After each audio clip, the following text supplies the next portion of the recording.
MBBS অথবা BDS ডিগ্রিপ্রাপ্ত ছাড়া অন্য কেউ তাদের নামের আগে ডাক্তার পদবি ব্যবহার করতে পারবেন না বলে রায় দিয়েছে হাইকোর্ট।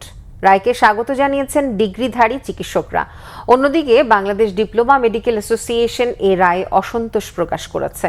বিচারপতি রাজিক আল জলিল ও বিচারপতি সাথিকা হোসেনের সমন্বয়ে গঠিত দ্বৈত বেঞ্চ বুধবার এ রায় দেন। ডিএমএফ ডিগ্রিধারী নামের আগে ডাক্তার ব্যবহারকে কেন্দ্র করে প্রায় এক যুগ আগে করা রিটের শুনানি শেষে হাইকোর্ট জানায়, অতীতে যারা ভুল করেছে তাদের জন্য নয়, তবে আগামীতে যারা নিয়মের লঙ্ঘন করবে তাদের বিচারের মুখোমুখি হতে হবে। এর আগে 2010 সালের ডিসেম্বরে বাংলাদেশ মেডিকেল ও ডেন্টাল কাউন্সিল আইন হয়। ডিএমএফ ডিগ্রির ক্ষেত্রে আইনটির বৈষম্যমূলক প্রয়োগের অভিযোগ নিয়ে বাংলাদেশ ডিপ্লোমা মেডিকেল অ্যাসোসিয়েশনের তৎকালীন আহ্বায়ক শামসুল হুদা সহ অন্যরা 2013 সালে একটি রিট করেন।